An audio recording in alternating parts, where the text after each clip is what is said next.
Alright, I'm going to work a few of the examples that you had a question on. If we want to write this in radical form, okay, here's what you want to remember. When you see the numerator, that's still an exponent. So if it were like 2 over 1, it would just be raised to the second power, right? But here's what's weird. It's weird to have like a denominator, like to have like it be a fraction and not a whole number. Now when that happens, here's what happens. You take the 54 and you can just put it inside, and it's 54b in this case, and you can put it inside of the square. All right, and you put it inside the radical symbol, and I'm saying the square root symbol, but really it's actually not going to be a square root symbol, because here's the thing, the 3, it's a third root symbol, because that goes in the bottom. Now since everything's being raised to the second power, I can do like that. So that's basically what's happening, is you take the thing inside, you square it, and then you have, but then you also like, you square it and you cube root it, okay? So if we want to simplify this thing, here's what happens. It's 54 is being raised to the second power, but also b is being raised to the second power. And then after we do that, we can cube root this thing. Now you can use a calculator to help you. I'm going to do it without a calculator, but the b squared inside of a cube root, I mean, you can't do anything with that. So that just is what it is. Okay, so you can't do anything with that, but this one you can, like 54 and squared. And the thing is, like, I can use a calculator to assist me, and it'd be like a big number. 54 squared is like, oh gosh, that's a huge root, a huge thing, right? And then I can take 2916. Now another way of seeing it as cube rooting it is doing this. You raise it to the 1/3 power, and you see how you get that number right there. And see how it's not a pretty number? But the idea is that this is how you get to write. This is another way of writing this in radical form, and that's really just what we want to do. Alright, and so this is how this can be written right here. We can do that, but you see how we get a decimal? So when we're simplifying a radical without using calculator, here's basically what we do. I'm going to take 54 and I'm going to like factor tree it, okay? That's 9 times 6, okay? And then that's this 9 is 3 times 3, this 6 is 3 times 2, alright? Now the way I simplify a radical and reduce this thing is that I'm going to take these numbers. These are the prime factors that make up 54, and I'm gonna pull out things accordingly. So that's just 54. But then when I square it, if I square 54, okay, well then it's all these things twice. So there's not just 3 threes, there's 6 threes. So I'm gonna write a radical. 1, 2, that's 3 threes, but there's 3 more threes because it's squared. Alright, and then there's twice as many 2's, so there's 2 2's. And since that's inside a cube root, here's how the trick works. When there's 3 dudes inside, 1 can make it outside. There's 3 dudes inside, 1 can make it outside. Now there's not 3 2's inside, so they don't have like a triplet to break out, as it were. So it's just 2 2's inside, so it stays a 4. That cube root's still there. So it's 9. If you look at this, this is 9 is on the outside. Cube root of 4 is on the inside. And then b squared is right here. That's reducing a radical. But here's what I want you to remember, the most important thing. If you have x to the 4/5 power, for now, just make sure you understand that that's x to the 4th power and then like 5th rooted, for example, okay? Now this is a different example altogether. It has nothing to do with this example, but I'm just showing you that if you have something raised to a numerator over a denominator, you just write it like this, x to the 9, and then you square root that. This 2 is not necessary, but that's how that works. Okay, this is the next one that you requested. This is the one on the homework. It's number 11. Or I'm sorry, it's actually it's number 9. That's what I meant. Okay, so we want to produce 201 chips. Now, see how chips is 201? So you just put that here, and then we're going to solve this thing. So 201 equals 128, and then cube root in second, and plus 1265. So all I did so far was just chips is C, so I'll plug that in. Now I'm going to solve this thing. What I want to do is figure out, I want to figure out, oh, Mistake. Sorry. Chips. Oh, read too quick. N is the number of chips, right? So N is the chips. They tell you right here. Because I was like, wait, this wouldn't work out. You get a negative. It just wouldn't work out. So the 201 goes inside, and all you do really is to find the cost. You just plug 201 into this, and you just run it through your calculator. 128. And I'm going to show you how to do it again. I'm going to show you how to do it without a calculator.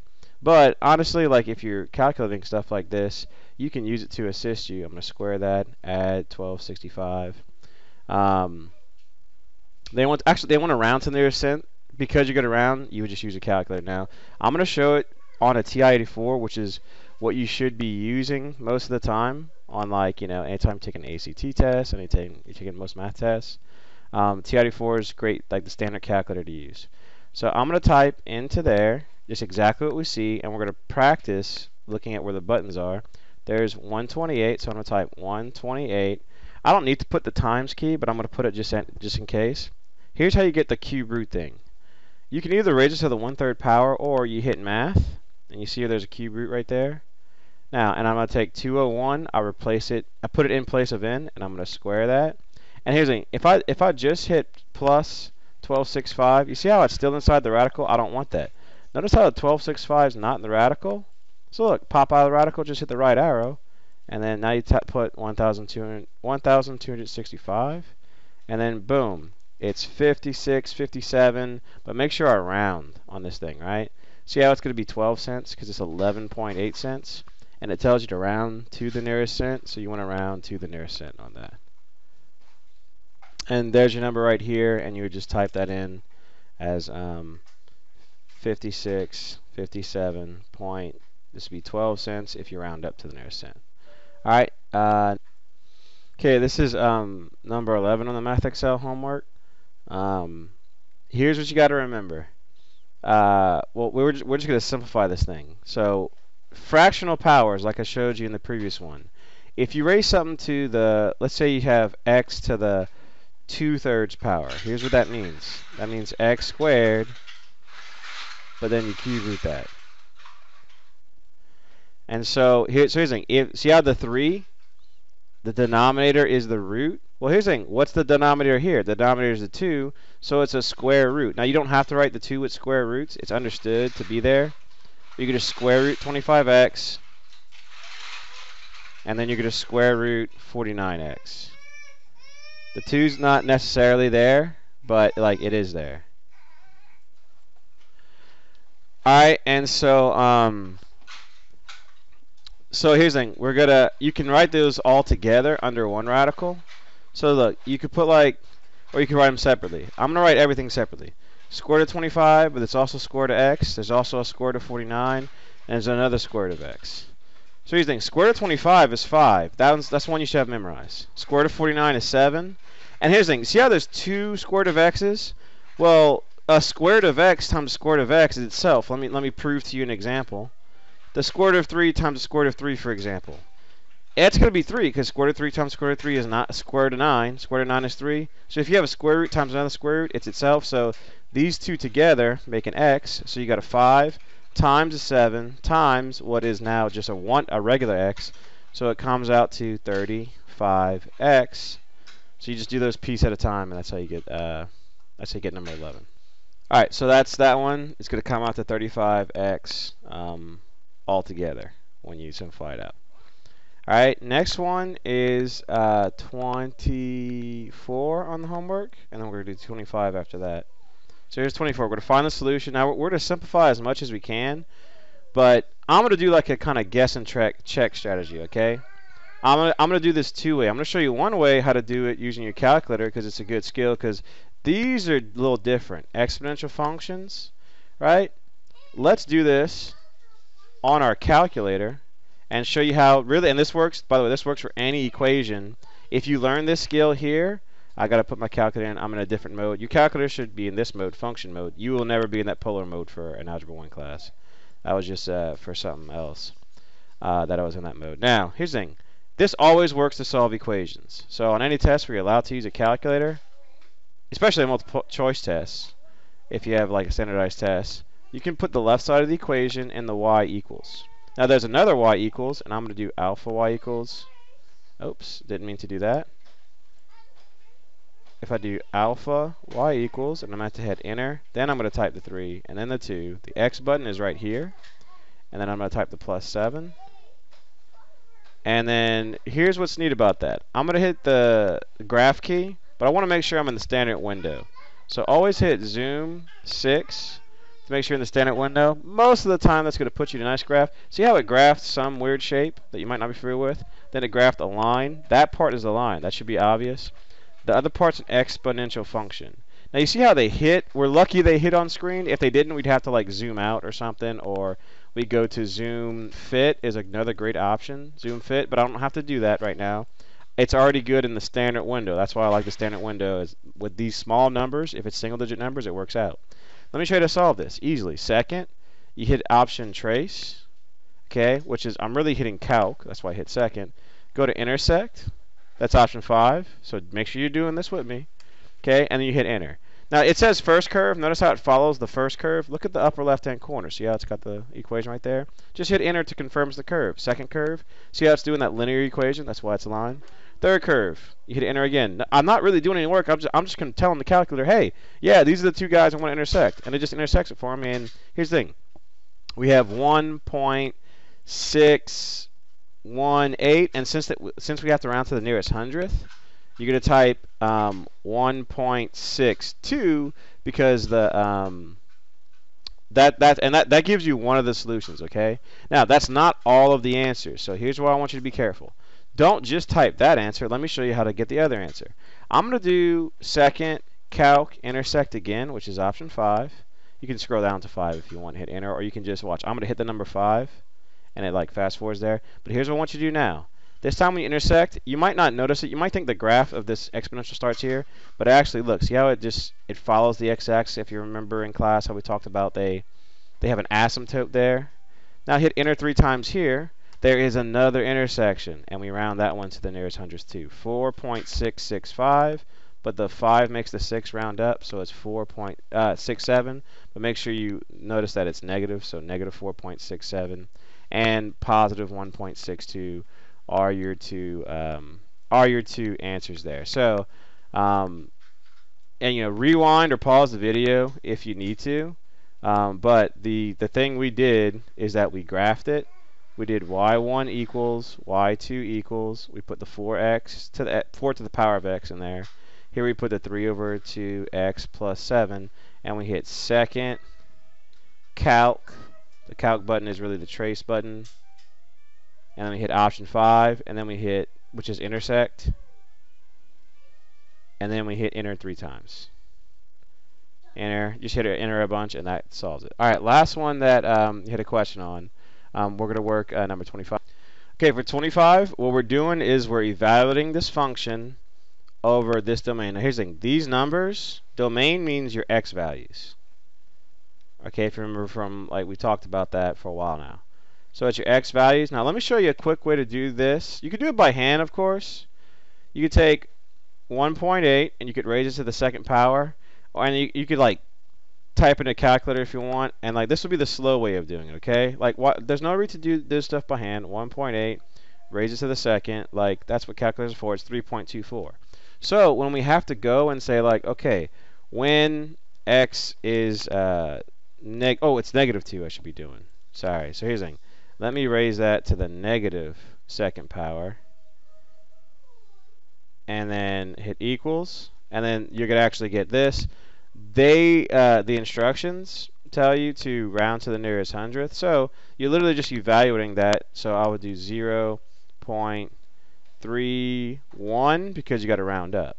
Okay, so that's that one. Now for negative 1, I just do the same thing.